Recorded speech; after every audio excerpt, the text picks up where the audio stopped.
maybe we can start. Good evening, everybody. Thank you so much for coming on such a cold night.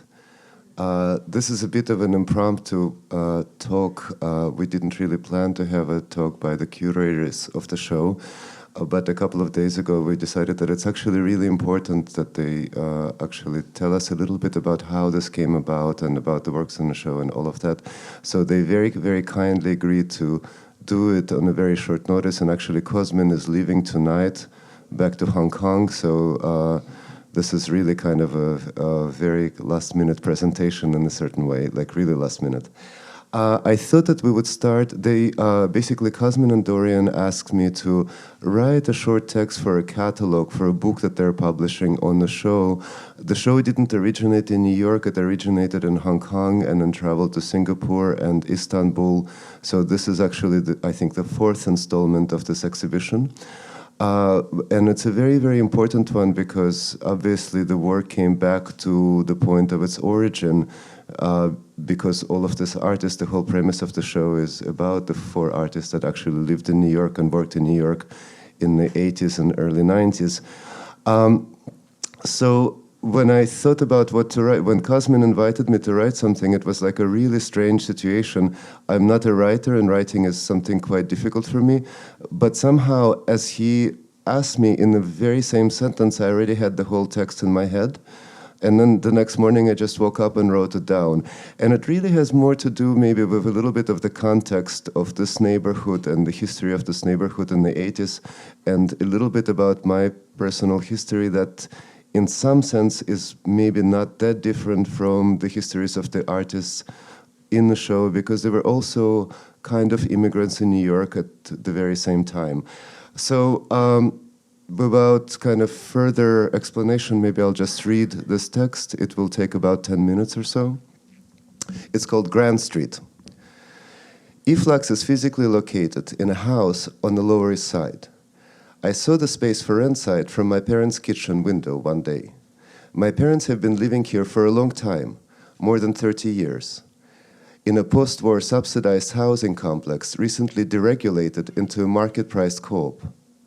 The rumors have it that after years of blocking admissions to minorities, the management of the co-op decided to give full ownership rights to the tenants occupying, the existing tenants that occupy the flats there. They allowed the owners to price and sell their flats at the market rate, so as not to be forced to comply with the non-discrimination policy on affordable housing by making it unaffordable. Many people in the art world have recently been buying apartments here. The neighborhood is changing. I've always liked the house across the street from my parents' apartment, this house. It's an unusual small building that looks like something plucked from Germany or Holland and airlifted to America, a kind of an ornate brick Central European townhouse. My mother thought it was a funeral home. My father thought it was abandoned. I thought it was mysterious, like the house where Chauncey Gardiner grew up in Being There. When it was built, it was part of the settlement house network that stretched across the Lower East Side, comprising a number of houses throughout the neighborhood where new immigrants could learn to speak English and learn about life in America. Much of the immigration to New York was from rural communities in Eastern Europe, and people had to be taught how to live in a modern city, that you can't keep cattle in your apartment, and so forth. Once I read that during the siege of Sarajevo, many villagers from the surrounding area had to flee to the city with their livestock. To the great irritation of urban, sophisticated Sarajevans, Yugoslav modernist housing became populated by goats and sheep. When we first came to New York in 1981, the neighborhood was a bit different. Cabs would not come here, not because it was dangerous, but because working class and retired people who lived here did not take taxis. I enrolled in a public high school up the street, where Tony Curtis went in 1920s. His portrait still hangs in the lobby. Diamonds are girls' best friends. Because I didn't speak English, it was futile to go to classes, and I spent the first year in Chinatown, watching kung fu films in Chinese all day, every day. There were 5 movie theaters in Chinatown, each showing 4 or 5 new movies daily for a price of $1 admission. I went to all of them. I almost learned to speak Chinese. Once I learned a little bit of English, I started exploring adjacent neighborhoods, Alphabet City, Tompkins Square Park. One night, a young Japanese hairdresser invited me up to his apartment for a free haircut. I fell asleep and woke up with a mohawk. He was having fun. We spoke about Japan, and I told him about my grandfather, who was a painter and a fighter pilot, getting shot down over the Great Wall of China during Manchurian War. I never saw him again. He was a friend of a friend from high school, a certain Arthur Tomaszewski, a Polish kid whose father was a successful plumber in the East Village and owned several houses there. Arthur was gay, and his father was an extremely conservative Catholic, so it was a difficult relationship. I didn't know that this at the time because I didn't quite know what gay was, and also because Arthur had a kind of a girlfriend, the most beautiful girl in our school. I had a huge crush on her, and later I found out that Arthur had a huge crush on me. It was a complicated relationship. When I inquired to see this space, this building, across the street from my parents' house, I was met by Aaron. Aaron is the manager of the building, working here pro bono. In fact, he's an optometrist and has an eyeglass shop somewhere uptown. Aaron is very religious and believes that he has an unspoken agreement with God. He does work managing this building for the congregation that owns this building without pay, and in turn, God keeps him alive on earth. They have an agreement. The building's super was named Angel. At the entrance by the elevator, there used to be a sign, Super Angel, 212-399-6246. Angel is the sharpest dresser I know. Each day, Angel would come in the most coordinated outfits. Black fedora and black button-down short, a purple necktie, purple snakeskin belt with a golden buckle, purple silk socks and black Puma flip-flops, for example. A few months ago, Angel was fired. Apparently, he had a kind of a romantic relationship with one of the women from the congregation who came to the purification bath located below e-flux on the ground floor. They say that he used to watch her come and go from the roof of the building. Her husband complained.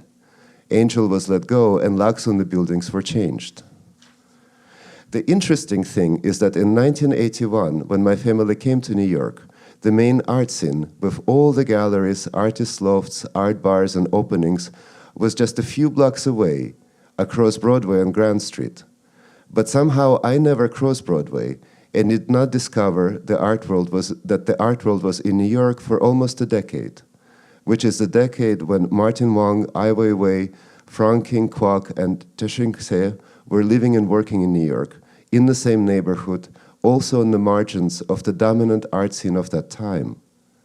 I may have run into Martin Wong in the street many times, but I didn't know him. I may have eaten at the Chinese restaurant that Frog King designed, but our lives have not intersected until now. As an immigrant, one often exists in one branch of the multiverse that is fully partitioned from other branches. It's a really great pleasure to bring their work back to the neighborhood. Thank you very much. And also, many, many, many thanks to Cosmin and Doryun for this show and for suggesting to do it here and for coming here and working on this with us. It's really a great pleasure. And of course, to Frog King for coming and doing this incredible installation and being very, very present. So that's enough of an introduction, and I will hand it over to the curators of the exhibition, to Cosmin and Doryun.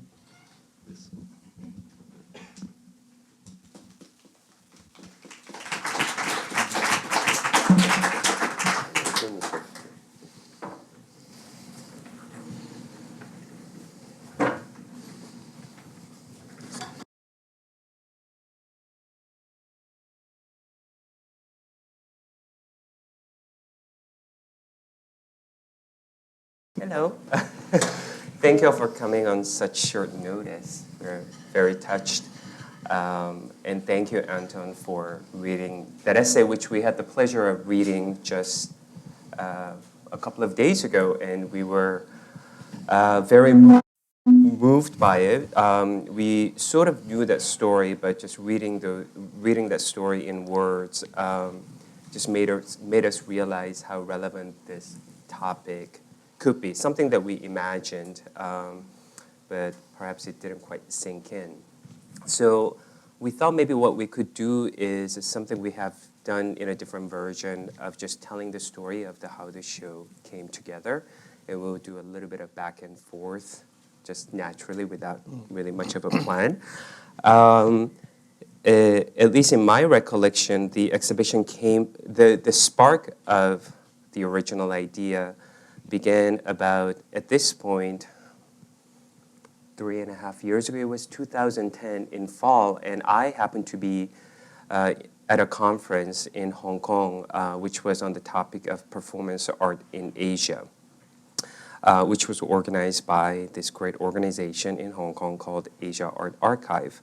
At the time, I was living in New York. I was working for the Museum of Modern Art, and Tehching Hsieh, who's probably one of the artists that you may be most familiar with, him being a New York artist and very important figure, especially in the history of performance art. He was the keynote speaker in this 3-day symposium, and this was his first time speaking about his work in Asia ever. And he had a conversation with an art critic, and he talked about how his work began as a high school dropout who was not officially trained in art, and it was a kind of a revelatory experience for me because, as you all know, Tehching Hsieh is very well known for his one-year performances, which he began in 1978 and did through the mid-1980s. And I knew that he was from Taiwan and just very, very basic biostats, but nothing beyond that. So to learn about how he conceived of his own originary moment back in Taiwan, and saying that him as an 18-year-old jumping off from the second floor of his family house was the first performance art piece that he did. He broke his ankle, by the way. And then he talked about how he got a job as a sailor on a boat, which went from Taiwan to Iran, and the boat docked in Philadelphia for a day, and he basically jumped ship. This was back in 1974. He spent all the money that he earned on the ship for 7 weeks or whatever from Taiwan to Philadelphia, and got in a taxi to come to New York, not knowing how one travels between Philadelphia and New York, and thus began his life in the U.S. He was an illegal immigrant for many years, in fact, including the first years when he began his one-year performance, and that was sort of the beginning of this realization that this now very legendary performance, the very first one-year performance was the famous cage piece where he locked himself up in a cage that he built himself, which was shown in a solo exhibition at MoMA in 2008, I believe, actually.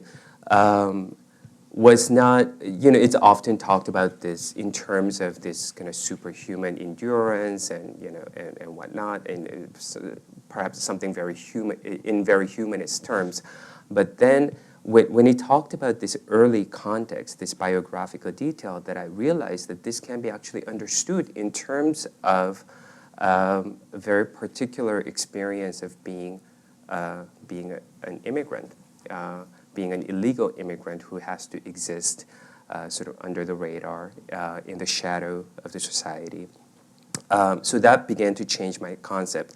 That same evening, there was a dinner where I met Frocking for the first time, who came in sort of a version of the costume that he's in today. He's fairly well known in the Hong Kong art scene for these sort of impromptu performances that he does. So everybody else there was quite familiar with him and what he does, but it was my first time, so I was kind of like, who's this person? I was completely fascinated. And in the course of the dinner, we began to talk, and I may not remember it completely 100%, but Frocking started talking about also living in New York beginning in the in the 1980s and into the early 1990s, and how he was friends with Tehching, and some of the well-known performances such as cage piece and outdoor piece, where this kind of support structure that is necessary for him to carry out these performances are not visible, included figures like himself. For instance, in cage piece, obviously somebody had to bring food in the morning and take away refuse at the end of the day, and he was one of the people who helped him out. So that sort of became the beginning of the exhibition, that this realization that these artists, particularly Chinese artists, but coming from different places at the time, Tehching coming from Taiwan, Frocking coming from Hong Kong, and other artists such as Ai Weiwei, who came from mainland China, and Martin Wong, who is Chinese-American coming from San Francisco, all four artists, some of whom I got to know at that time. Sorry? Keep to the script, because Martin comes later. Okay, Martin comes later. Okay, so I don't talk about that yet. So at the time, I sort of had this realization that there is this sort of underground network of support structure, if you will, that one does not talk about in the art historical narratives of this time in New York in the 1980s. And that sort of became the beginning of the exhibition. So there were two artists, and then do you want to take from here? No. Yeah. Well, I think this was also around the time that Ai Weiwei was arrested, and you all know this story. In fact, this was 2010 also? 2011. 2011, okay. So, early 2011. Right, so soon after, he was actually on his way to Hong Kong. I think he was actually going to Taiwan for an exhibition, the first solo exhibition that he was having in Taiwan. So he was working on the show, and at the time you couldn't fly directly from mainland China to Taiwan, so you had to go through Hong Kong, and that's when it was stopped at the Beijing airport and detained and subsequently incarcerated for 88 days or something like that. So he was very much in the press. The photos that he took during his many years that he was living in New York, which was from 1981 to 1983 to 93, became known. It was shown at a private gallery in Chelsea, and then it was shown at the Asia Society. So then I realized that he was there at the same time, and began to wonder whether he knew Tehching and Frocking. So it was just very kind of innocent, perhaps almost flat-footed question about, they're all Chinese, did they know one another, kind of question. But with a little bit more serious intention behind that. And then Martin Wong was just somebody that I was just interested in for different reasons, mainly as a painter of the so-called East Village scene.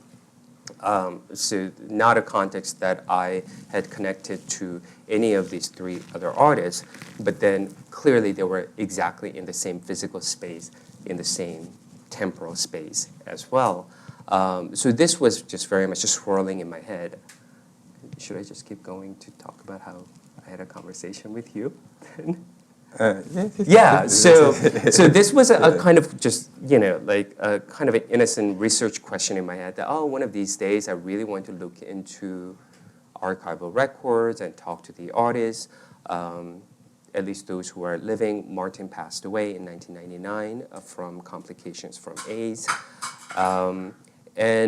And soon, a few months after, I was in Hong Kong again, and just coincidentally, the announcement of Cosmin as the director and curator of this space called Parasite, which is an originally artist-initiated space, which is now about, 17 years old or 18. something? 18 years old. So I'm not getting my facts right here. And we had known each other for a while, actually going back to the time of 2002 Documenta. Georg Schulhammer is sitting here. So he was part of the Documenta magazine project. 2007, right, excuse me. Let me have some Pepsi. Anyway, so we had known each other, but we hadn't seen each other for a while. So it was just a very strange experience for me to see him, who I had only known primarily only in Europe, actually. And in Singapore. And okay, will you just stop correcting me here publicly?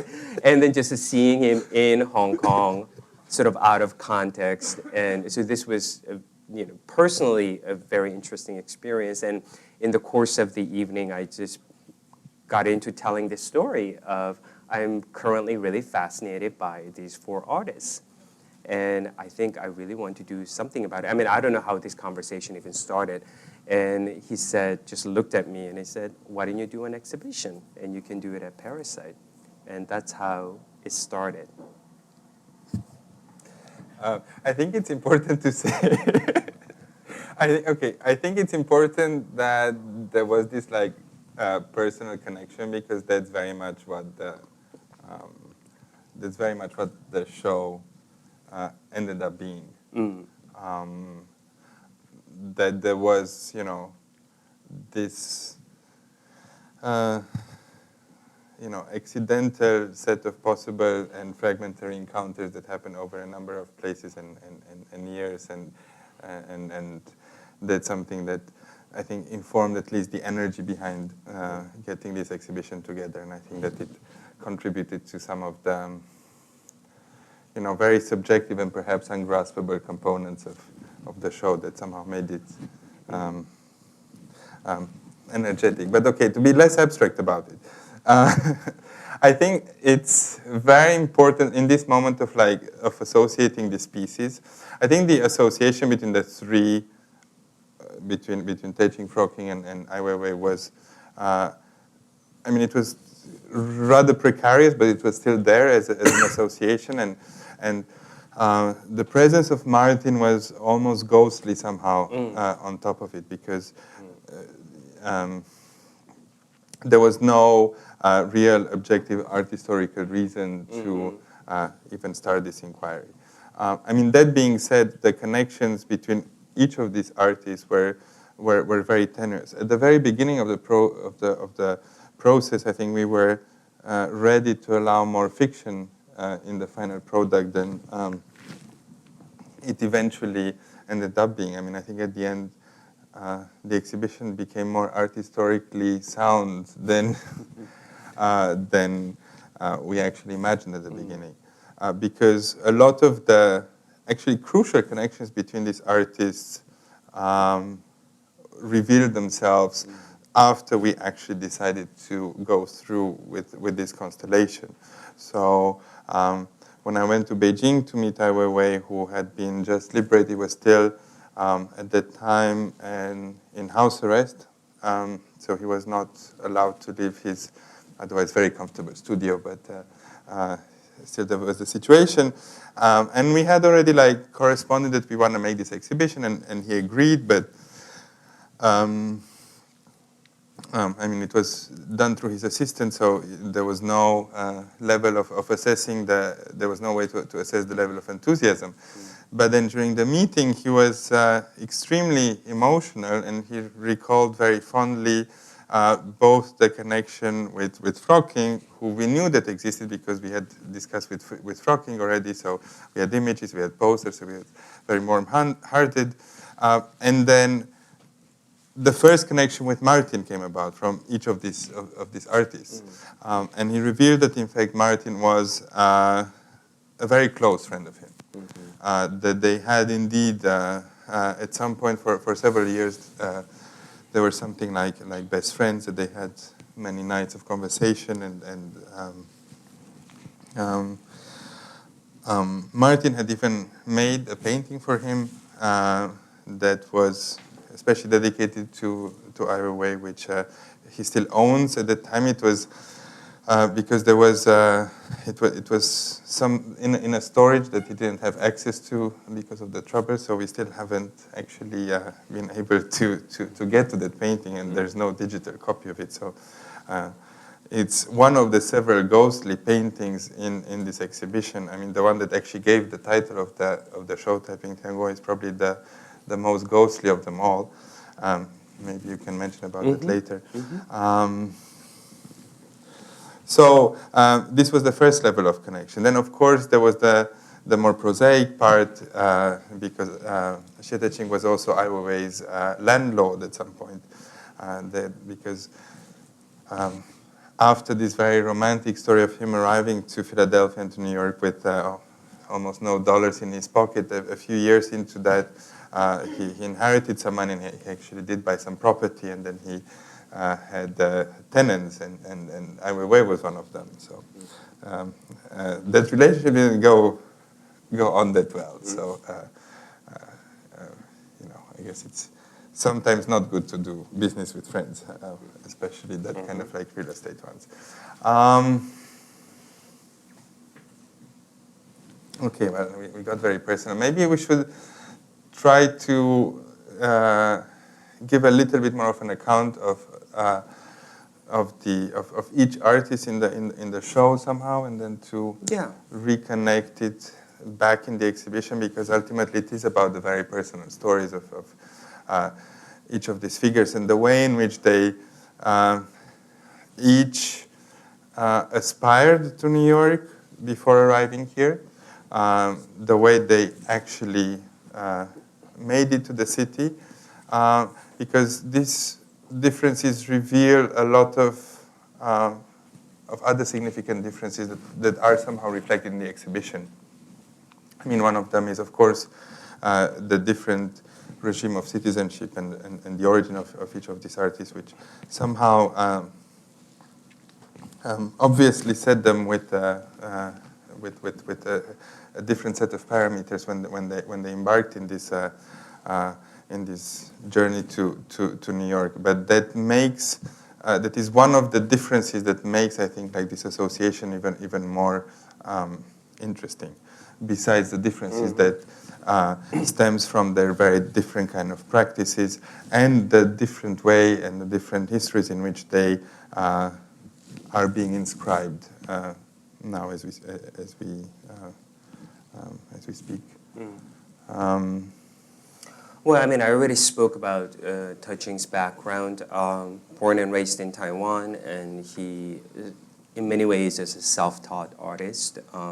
In this artist talk that I was talking about that I saw in Hong Kong, he almost showed as a teenager how he went through these evolutionary stages of being a contemporary artist, from someone who does more figurative work to abstract work to more ephemeral conceptual work into performative work, in his own bedroom, in his own study as a student, which really speaks to the condition of lack about information, about education, any kind of infrastructure and discursive armature that one might find in a more developed art world. And then I already have spoken about how he ended up in the U.S. and I think many of you already know him and his legendary series of one-year performances, which he began in 1978, and each one lasted for 1 year.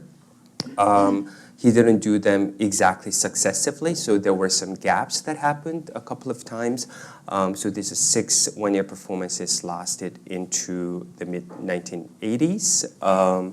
And then his last work was a piece where from 1986 to 1999, he claimed that he was working on a piece. 86, 99. Yeah, 86 to 99, yes. Where he was working on a piece, but then nobody will actually find out anything about what it is. And that was the end of his career, sort of self-imposed end of his career. From then on, since basically beginning of the millennium, he has not made any work of art.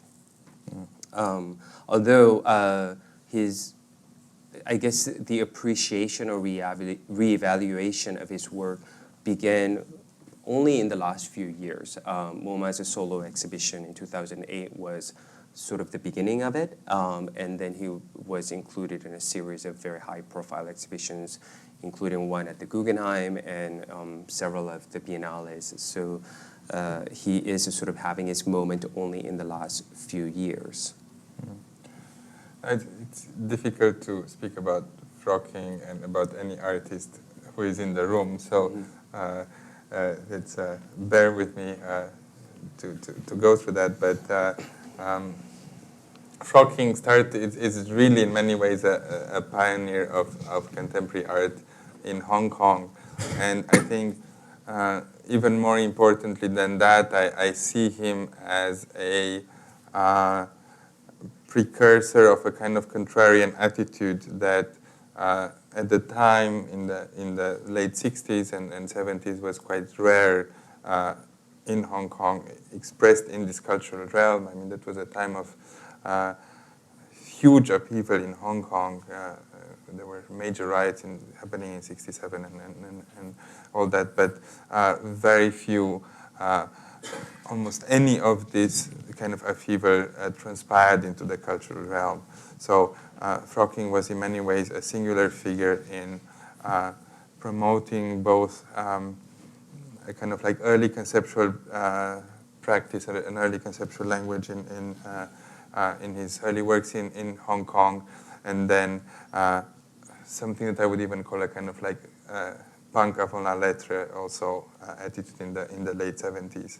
And then he started traveling to New York already in the late 70s, and I guess that is also a bit relevant for the different status that a British subject at the time would have in comparison to a mainland Chinese or even a Taiwanese citizen, for whom arriving in the States was somewhat a definitive act, or I mean, or at least it should have been perceived like that for them, because it was quite difficult to maintain visa and to even like secure the funds necessary for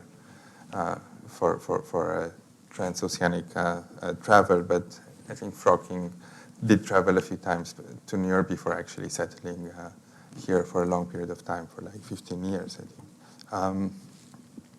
During his stay here, he was active in the Lower East Side in many ways, and he was working in performances, doing some improvised and some more formal performances with a lot of them collaborative with many other artists. Between 82 and 85, he also ran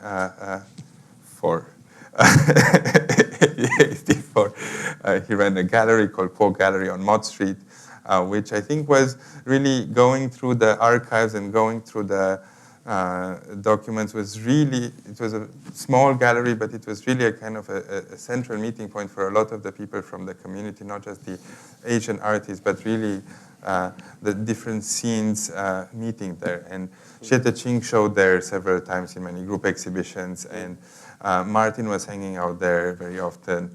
Weiwei was there with his camera several times, so it was really one of the important meeting points.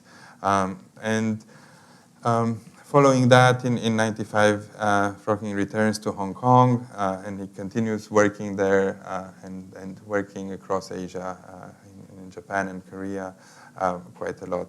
And I would say that in the last few years, he also started to be. This was funny. Started to be more recognized. He represented Hong Kong in the Venice Biennale in 2011. 2011. And more than that, I would say that with the current, I would say, development of the Hong Kong art scene and the different efforts from different sides to look and to write a genealogy and the history for the current processes, I think frocking is being recognized and placed as one of the leading precursors and one of the pioneering figures for the contemporary art scene of the city. Ai Weiwei? Martin, Well, no, I mean, I guess Ai Weiwei is perhaps the one at this point to mention him. Yeah, to that. Yeah, go ahead. Talk about Martin. No, later. Okay. Ai Weiwei is the youngest of the artists, significantly so. He has a very particular story. He's the son of a leading poet. His father was he's one of the major modern poets of China, one can say, and he was very much involved with the Communist Party until he was one of the victims of the purges that were going on when Weiwei was only a few months old. The whole family was forced to relocate in a small village in Inner Mongolia. So he grew up. And he stayed there until he was 18. So he grew up in this, mixed situation of intellectual privilege, of being, of still raising being raised in the intellectual environment that was maintained by his family, but in the same time in conditions of poverty and destitution and isolation as well in that village. And then when he was 18, he went to Beijing, where he enrolled in studying art. And very interestingly, somehow he became rather marginally, but not unimportantly, connected to a key moment for the development of what we can call now contemporary Chinese art. He showed in the second Stars Group exhibition in Beijing. That was, one of the most visited, I think, per day of being open exhibition of all times. It was really, one can really consider it on a conventional, together with the first exhibition that happened just a few months before that, as the conventional beginnings of contemporary art in China. In terms of formal language of the art that was shown in those exhibitions, it's there isn't necessarily like an innovative direction discernible, nor is there any immediately recognizable avant-garde aesthetics at play. Most of the artists were employing different. And in this, the word different is the important word here, styles and languages of mainly, classical European painting. But in that way, they were very consciously and assertively making a point of departing from the academic socialist realism of the time. So while, let's say, on a formal level, it was very difficult to discern a language of opposition. These groups were behind the Stars Group, and their milieu was extremely politicized, and they saw their artwork as being a manifestation of their personal subjectivity, and they were very clear about this actually being a political gesture. And some of you might know that the Star Group was actually involved in the first protest that ever took place in mainland China in Tiananmen Square in 1979, which bizarrely it started as a protest for freedom for artistic freedom. So that's quite interesting. So Ai Weiwei was part of this milieu. He was too young to be a leading figure of this group. He then manages to get a scholarship to New York. He came to us as a scholarship to study film at Parsons. So he arrives here in '83, and he soon drops out of school. And then it's important to say that in a way he's the least accomplished from an artistic point of view of all the 4 artists while he was in New York. He also produced very little work, like formal objects while he was here. It's interesting to see nonetheless, and you see on the slides that are downstairs that some of the first works he did in New York, and which were also some of the first non-painterly works, involve such well-known shapes of him, like clothes hanger and sunflower seeds. So these motives were with him from the very beginning. But that being said, the actual amount of production was actually very small.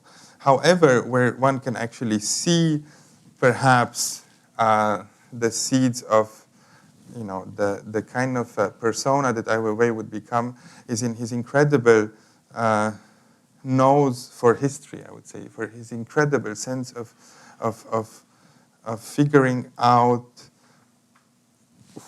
what was going on around him. So you have this very young, immigrant from a Chinese village.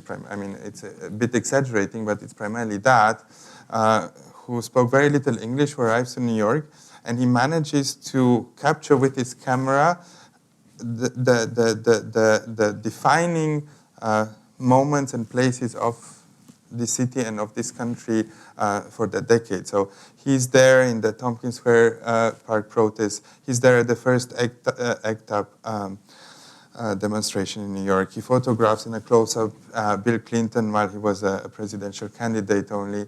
He's there with next to Al Sharpton. He becomes a very close friend with Allen Ginsberg, and there's many images with them visiting each other.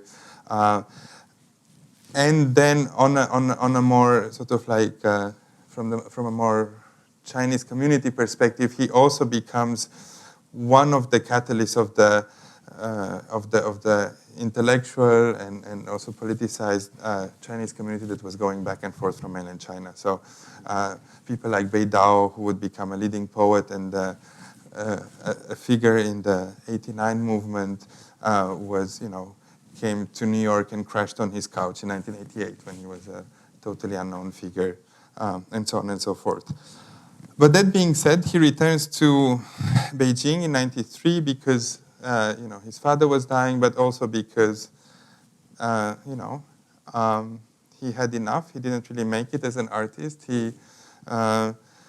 His life and career was not going anywhere. And then he returns to Beijing, and then his artistic career starts to take off a few years later from Beijing. So he becomes somehow inscribed in an international circuit as a Chinese artist, rather than a diasporic artist. And then the later phase of his career, after Documenta 12 and after Documenta 12 as being really like crowned as a leading artistic figure, and then after he's pulling out from the project with Herzog and de Meuron of building the stadium for the Beijing Olympics, which was the first major political gesture that he did, he becomes a public figure of sorts. Political conscience. Yeah. Mm. So. Yeah. I mean, just to quickly finish off this artist biographies, Martin Wong is the only American artist in the exhibition. He was third-generation Chinese-American, born and raised in San Francisco. His parents, his mother is from San Francisco, so classic story of Chinese immigration. His mother was born and raised in San Francisco, but was in fact sent back to Guangdong, which was her family's origin, near Hong Kong, during her schooling years. And then the war broke out. The Japanese invasion happened, and that's when she managed to get back into the U.S. because she was American-born citizen. Martin's father came from Arizona, so that part of the family also came through San Francisco, as all first wave of Chinese immigrants did. But I guess Martin's grandfather somehow found his way to Arizona, married a Mexican woman, and Martin's father was raised in a tiny Chinatown in Tucson. And then he served in, Ben Wong was his name, served in the military during World War II as a pilot. And after the war, ended up in San Francisco, in Chinatown, and met Martin's mother and got married. And that's how Martin was produced. And born in 46, he was very much a flower child, growing up in the 60s. Went to school at Berkeley, ended up in Humboldt, and after graduation, literally lived in a commune in Haight-Ashbury, working as an artistic director for a radical drag troupe that was originally called the Coquettes. There was a documentary film a few years back, which branched off to various groups and later was called Angels of Light. So some of the archival photos related to that he took of Angels of Light are included in the exhibition. And it was in 1978 that he studied architecture, he studied ceramics. Actually, his degree was in ceramics, but ceramic making. But in 78, he decided to become a painter, and he moved to New York. And there is just a printout of a photo that I took from Martin's mother's place of this first letter that he wrote to his mother, where he had beautiful hand, as you can tell from the exhibition. He drew a Brooklyn Bridge and writes in this amazing calligraphic hand saying something to the effect of, "Hi, Mom and Pop. Here I am in New York. I spent my first week at Chelsea Hotel. It wasn't what it all cracked up to be. It wasn't all that interesting. So I moved to this hotel under the Brooklyn Bridge for, I don't know, like $20 a week. I went up to MoMA, got artist membership, and I can go to all the exhibitions. I can see all the movies. And so, you really see this excitement that he had coming to New York and reinventing himself as a painter. And he was fairly quickly successful. He found a gallery that represented him already in the early 1980s. Had a series of solo exhibitions there, as well as at Exit Art, for instance. I think he was a kind of a fixture in East Village and in downtown, not the least because of his outfit. He would either go out, he would usually go out as a space cowboy costume. A Chinese guy in space cowboy costume. I mean, of course, it will make you stand out. And for special occasions, he will go out in his firefighter's costume, which apparently is an illegal thing to do, but apparently he did. He also had a restraining order from the FDNY. Right, because whenever fire trucks went by, he liked to jump on it. Which is definitely illegal. So I think for a while he did have a restraining order from firefighters. And all of these fetishes, if you will, as well as just genuine fascination and sense of simpatico that he had with the community of especially Puerto Ricans in the Lower East Side community are very just honestly and lovingly represented in his work from that time period. It is said that every time he had his opening, he would have after parties, 3 after parties back to back in Chinese restaurants. And his very calligraphic, but in English, writings that you see, there are a couple of examples in the show. Partly came out of his desire to learn Chinese. He never learned to speak or write Chinese, but he very much identified himself as a Chinese, at least culturally. So this calligraphic hand very much came out of that. And so, he was a fairly successful artist, but because of his style and I guess because of his origin, never trained officially as a painter, was often seen as a quote-unquote outside artist. Anyway, there are many other fascinating details about his life, but it was in '94 he was diagnosed with AIDS. That's when he decided to move back to San Francisco. One of the things, I guess, details I could mention is that he was the first collector of graffiti art, somebody who recognized graffiti as, like these figures, like a Futura and Lady Pink and all these figures weren't considered artists. He was the first one to recognize them as artists and amassed a huge collection of art. He, in fact, even started Museum of Graffiti Art on Bond Street, which went out of business in a year, but still. And when he left for San Francisco in '94, he donated it to the Museum of the City of New York. And 20 years after, they're actually showing that collection for the first time in a show. You might have seen a review of it in the Times that just came out, and it's opening in a few days, I think. So he was a quite remarkable figure just in terms of his commitment and passion, but also certain kind of prescient view of culture. And he lived his final years in San Francisco with his parents and died in 1999 from AIDS, soon after his first retrospective, which was at the New Museum in '97 and '98 that Dan Cameron organized.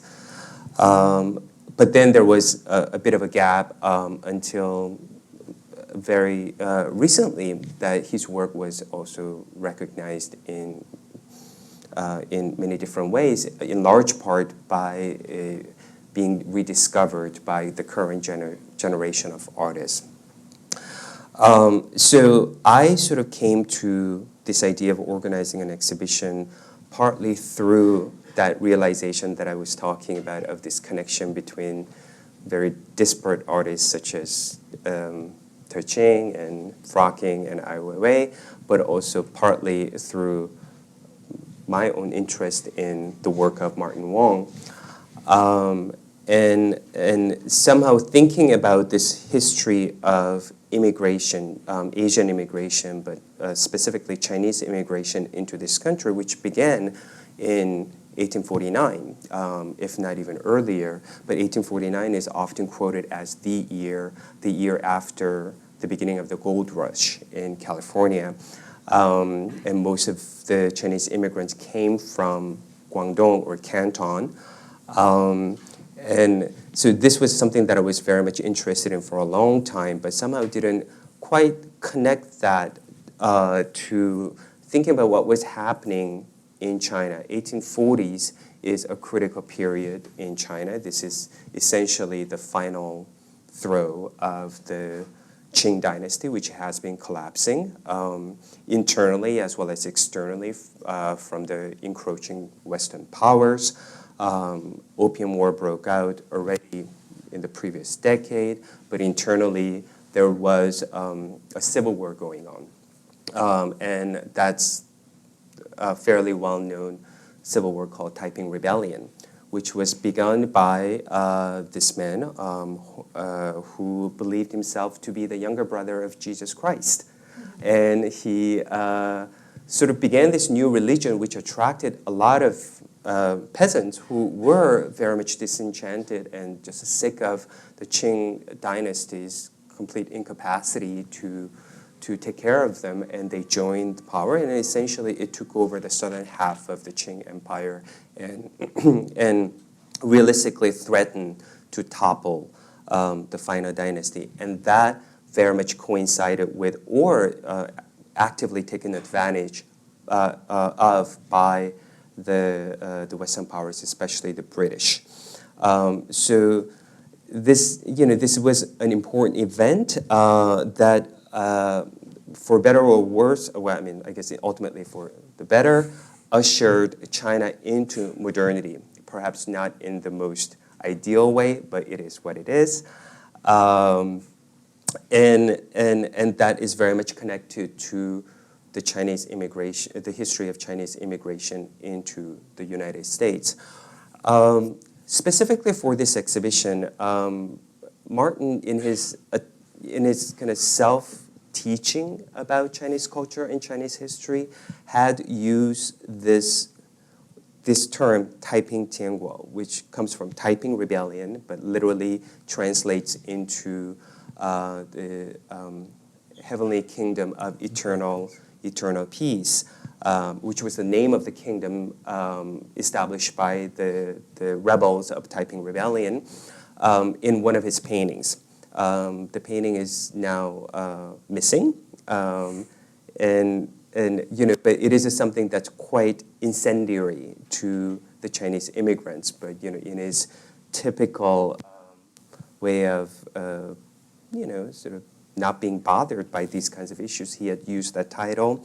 And the first retrospective that a curator organized in San Francisco right after his death was named after this painting, which caused a huge uproar in the Chinese American community in San Francisco. So us adopting this title had multiple significance. One is to referring back to a particular work by Martin, but also thinking about Taiping Rebellion as a historically important event that set off this huge migration of Chinese population into the United States, as well as this pushing this old ancient civilization into a modern era. But we were also thinking about the kind of utopian ideal it represented. During the Cultural Revolution era, during the true communist era in China, Taiping Rebellion was taught to mainland Chinese children as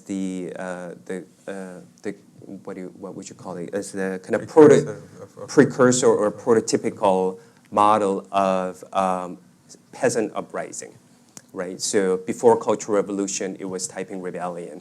And now that China is, both communist and super capitalist, that is no longer talked about because protest is something that's quite dangerous there.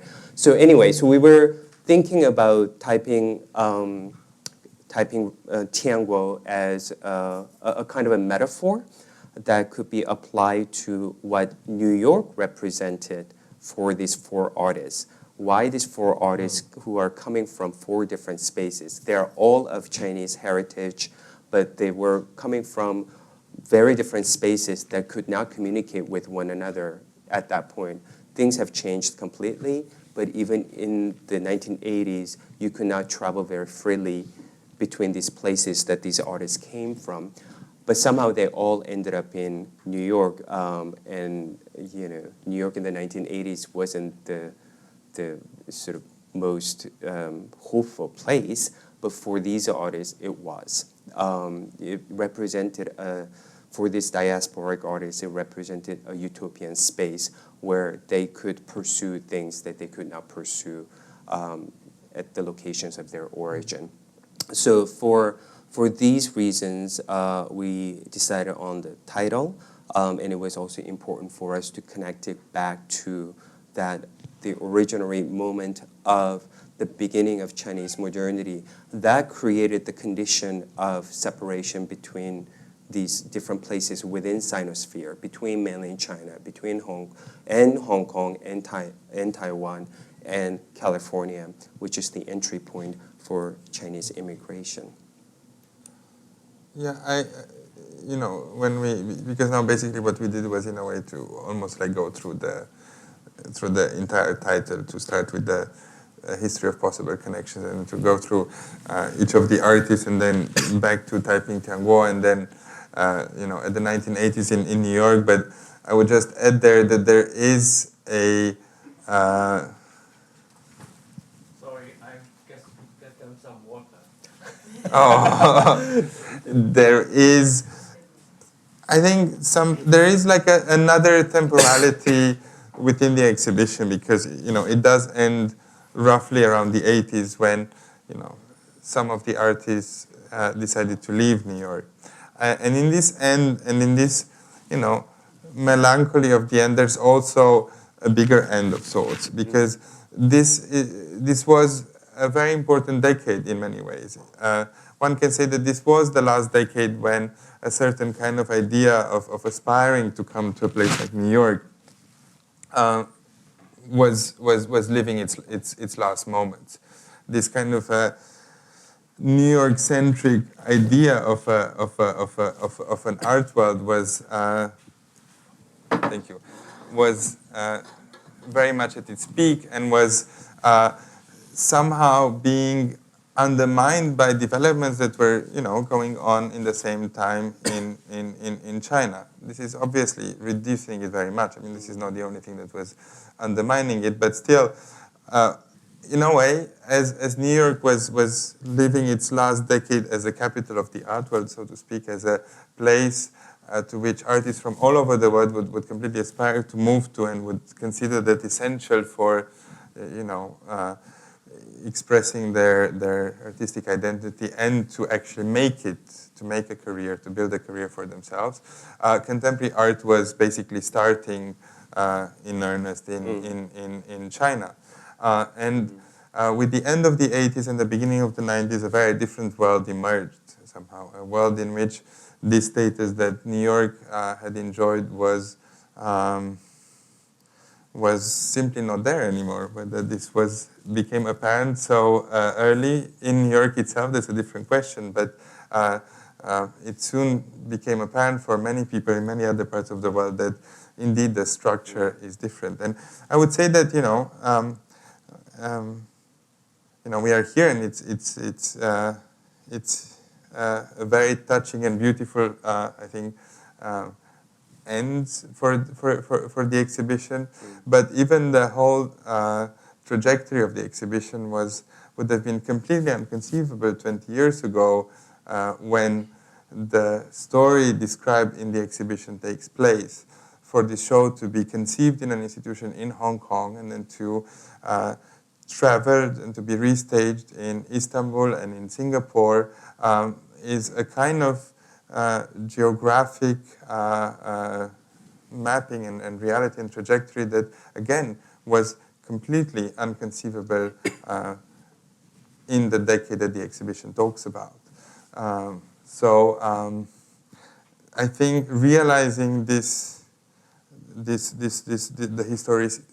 historicity behind the exhibition, behind the whole economy of production, is also something that was something important for the exhibition and for the whole process. That's great. Should we open it to the question? Or if anybody has any questions, we're happy to answer. Yeah, that we talked your ears off. Anything? But you wanted to say something? No. Maybe? No. Mm-hmm. I guess, did you ever look into the history of Xu Bing for him?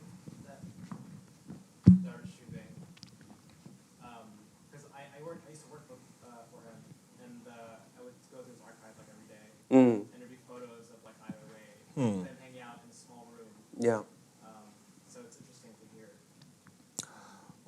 Well, he appears also in Ai Weiwei's photographs, definitely. I mean, just to take, I don't know if this was really your question as such, but it's very important to say that why does it sound differently all of a sudden?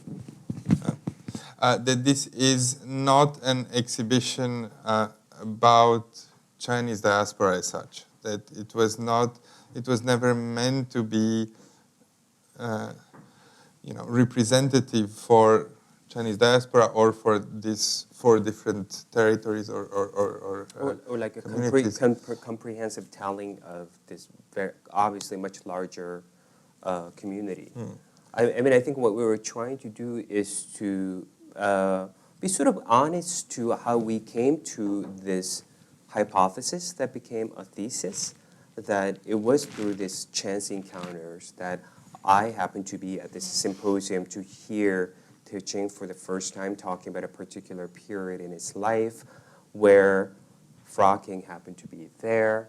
And then this was around the same time that Ai Weiwei was in his trouble, and then his New York presence became known even more. You know, so like we were just kind of following it in those ways rather than saying who are the most important Chinese artists along with Ai Weiwei who are in New York. You know, this sort of comprehensive telling of that diaspora community and the history of immigration into the New York art world wasn't our intention. So I guess the answer is that no, we didn't really look into. I mean, not that we weren't aware of it, but you know, we were actually following the thread of our encounters to create a very specific narrative that is coherent enough, but it's still personalized. I think that's what you were trying to say also. Mm-hmm. Any other questions?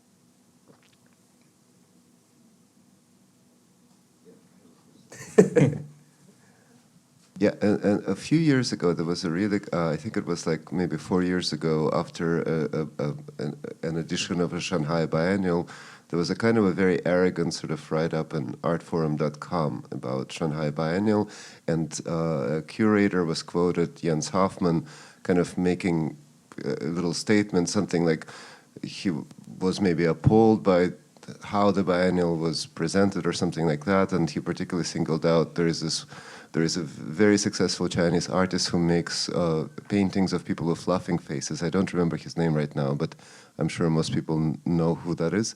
And in the biennial, there were some kind of gigantic dinosaurs that were laughing, yeah? And basically what Jens Hoffmann said that, like, well, if you don't have modernity, this is the kind of contemporary art that you end up with. You end up with, like, gigantic, shiny, laughing dinosaurs, yeah? Right? And at the time, I just remember being incredibly irritated by this kind of thing. But it's an interesting question, right? Because, and it's not maybe so different for China than it is for Eastern Europe or many, many, many countries where modernity did not express all the time in the predictable formal terms that are recognizable here, you know. So when you mention Taiping Rebellion as the beginning of modernity in China, right? I mean, it's quite interesting with tying this exhibition or any exhibition of Chinese contemporary art to a certain kind of a political moment of departure or a certain kind of dawn of political modernity, right? Even if the aesthetic modernity may be much more complex to describe or to historicize. I mean, I'm not exactly quite sure what the question is, but I think you do, yeah. Yeah.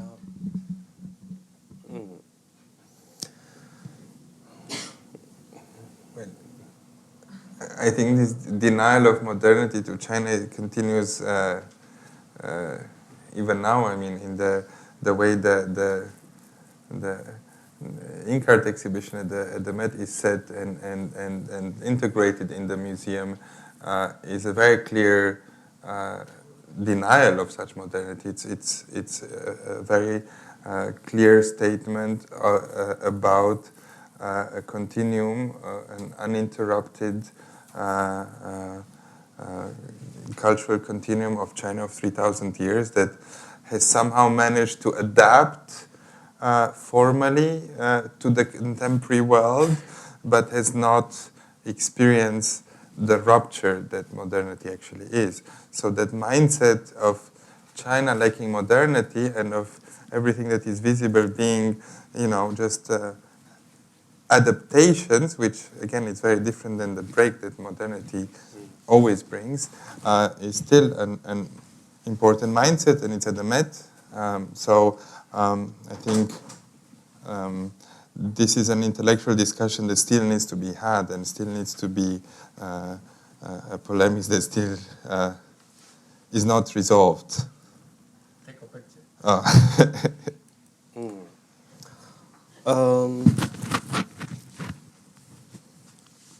I mean, yeah, that is just really arrogant and even ignorant statement. But it does say. It's a very common idea, you know, which is also Yeah. espoused not only by individual people or artists or curators, but also by institutions, that you cannot have a legitimate contemporaneity in Yeah. art without passing through the modernist tradition, that you can't skip a step, you know, that it's Right. a linear kind of teleological thing that, yeah, that, and if you do, it's counterfeit, it's not real, it's not legitimate, it's not, it doesn't have, Yeah. it's just some kind of a you know, yeah.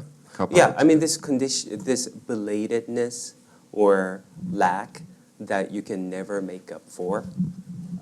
So you can never, so in a sense, you never can get there, right? If you were somehow not part of, if you weren't already at the epicenter, or if you were somehow quickly incorporated into the linear teleological story, such as, you know, MoMA tells, then that you would never get there. You know, somehow like you start from here and then you just end up just going like this.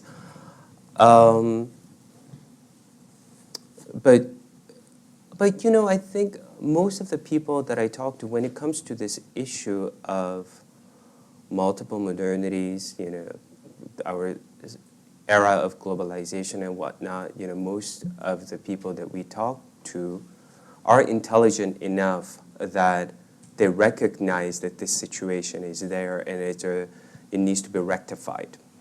But what's truly frustrating is that when it actually comes down to looking at artworks, looking at somebody's practice, you know, it comes down to the question of quality, right? That, oh yeah, we understand all of that, and we have to override and overcome this old habit of, oh, you were already late, so you would never be part of the story. You know, we're over that. But when it comes down to individual works, individual practice, it's just not good enough. It just doesn't look good. You know, it's a laughing dinosaur. You know, and I'm still there with that. You know, like laughing dinosaurs, where I saw those. They're ugly. You know, and I don't see any aesthetic merit in that. And it is a struggle to find a totally different kind of framework where, I don't know what other examples there might be, you know, but there are other examples in that particular biennale where I totally get immediately and I aesthetically appreciate it. But is there a framework that will allow that experience, as well as, if not exactly laughing dinosaurs, but then some other Chinese artworks that are generally seen aesthetically unmeritorious? But then I guess the question is also a little bit, well, I'm really hugging the microphone, but because, okay, you, aside from the show, you are the chief curator of a new museum that is right now being developed in Hong Kong, that is a collecting museum. From what you told me, it has the biggest curatorial staff that I've heard of in a very long time. I mean, it's a very, very major project. How do you plan to deal with the aesthetic production of, let's say, China between, you know, 1950 and 1980 something, right? Yeah. I mean, this is a very big question for a lot of, you know, things in Eastern Europe as well, because while in certain countries there were all sorts of conceptual art practices that could be recuperated within the dominant art history, there is also massive, massive, massive amounts of production that I would be very uncomfortable of entirely dismissing as just not art. Yeah? With hundreds of thousands of paintings and sculptures and all sorts of works produced, right? And can we just write them off as something that has absolutely no value at all? And for Cosmin, this is also a question, because Romania is the same situation. Yeah. You know, I mean, in the midst of working with the team to really kind of get a handle on this a little bit, you know, before we figure out what are the kinds of objects that we should collect and engage, I do think that there needs to be a better theoretical framework for it. Yeah, I mean, we happen to have acquired a premier private collection of contemporary Chinese art that covers roughly late 1970s to the 2000s. But I'm uncomfortable to say that true Chinese art, contemporary art, begins in the late 1970s. without representing the earlier era of contemporary art and even modern art, because there was Cultural Revolution and there were other communist periods before that, and everything was socialist realist work. I don't think that's really correct. I think what we need to work on is to think about socialist realist model as a different form of revolutionary aesthetics, because often it's just simply seen as of some form of regression.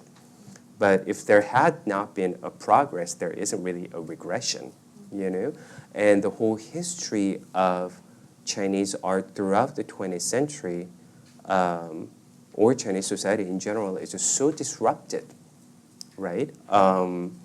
That you can't trace anything. So it is constant starts and stops and going back. So I do recognize that there needs to be a different kind of temporal framework that is not teleological, that is not evolutionary, that can explain that time period as well as what comes afterwards.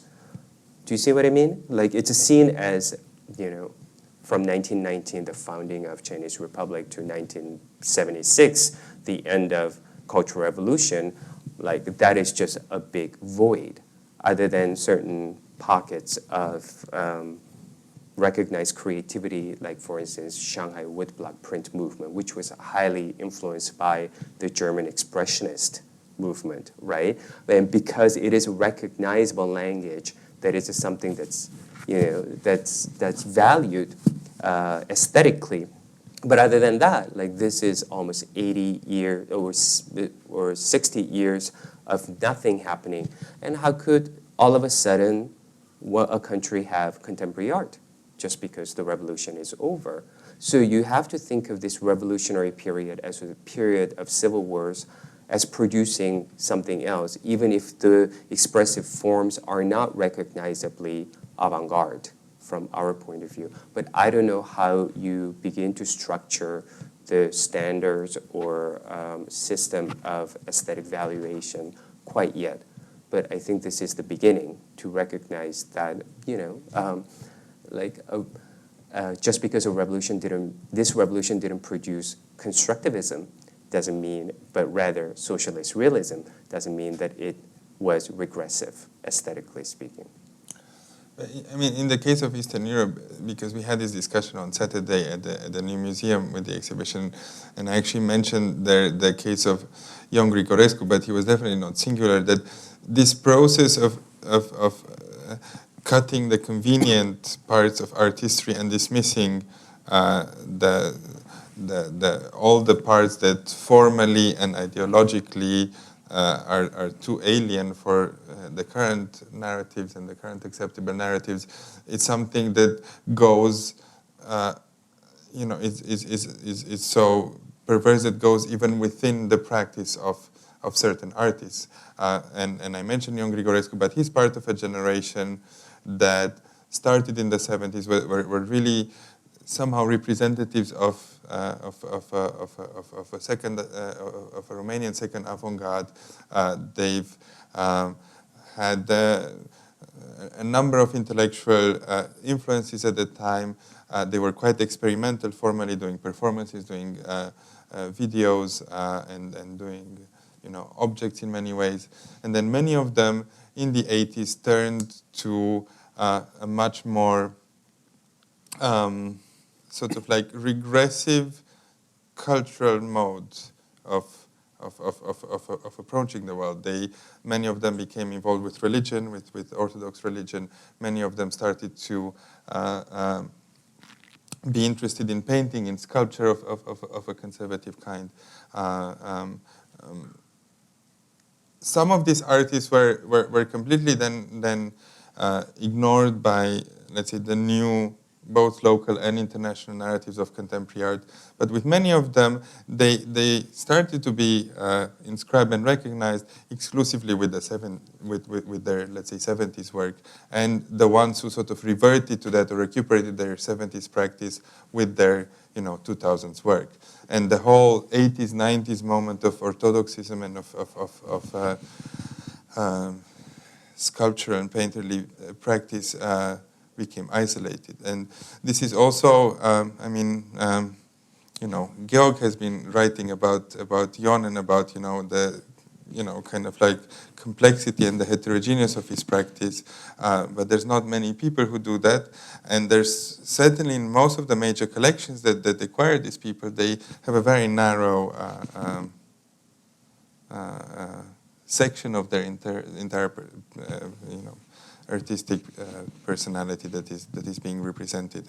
We're now in a totally different discussion, but I think it is indeed relevant because this kind of sectioning and breaking up histories for their convenient forms happens in many places and happens, as deep and as perverse as to go in the practice of single individuals.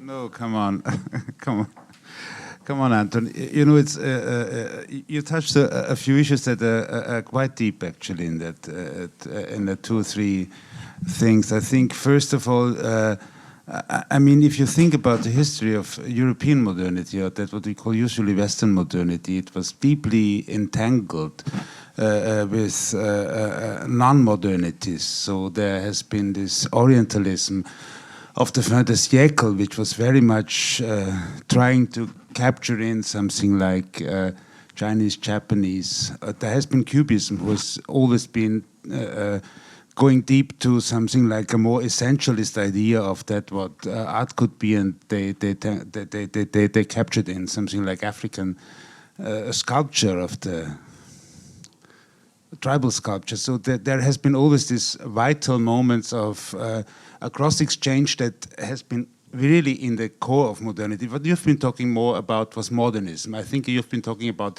the post-war modernism. And the post-war modernism is something totally different, because of the post-war modernism had a gap.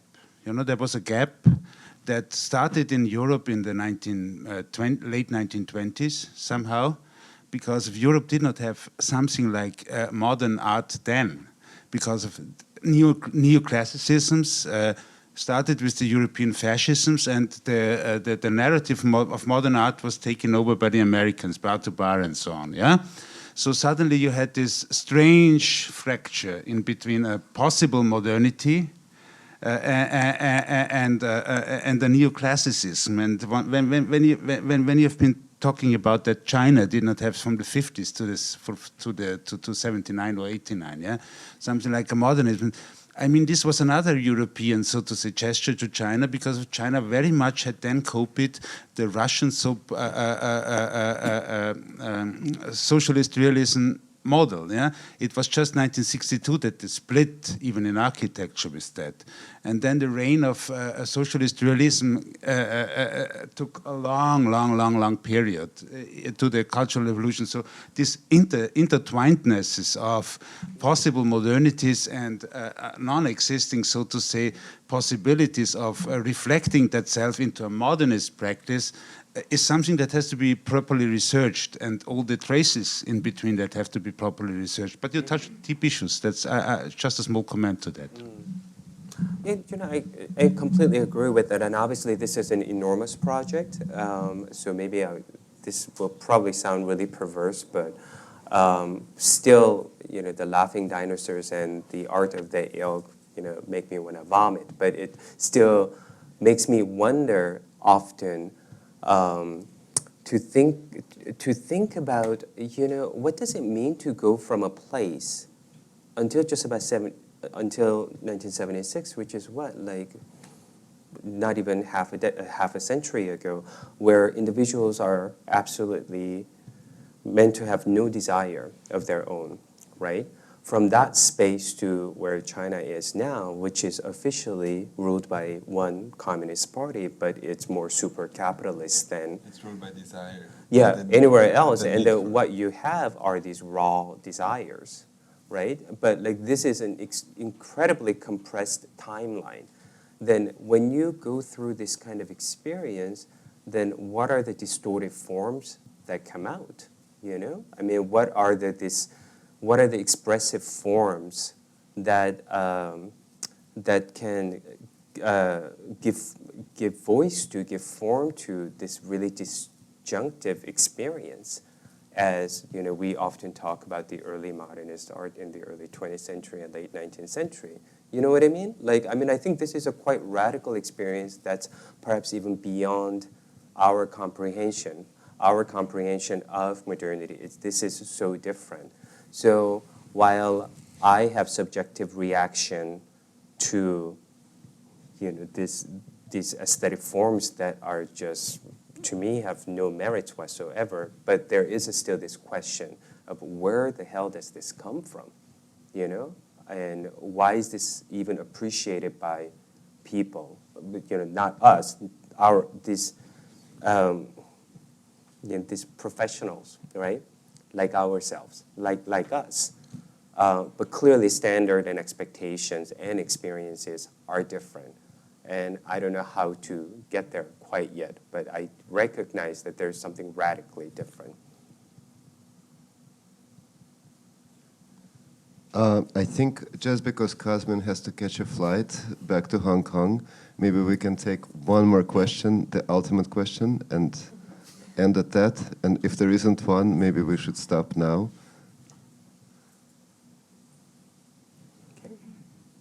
Okay, thank you so much. Thank you, Cosmin. Thank you,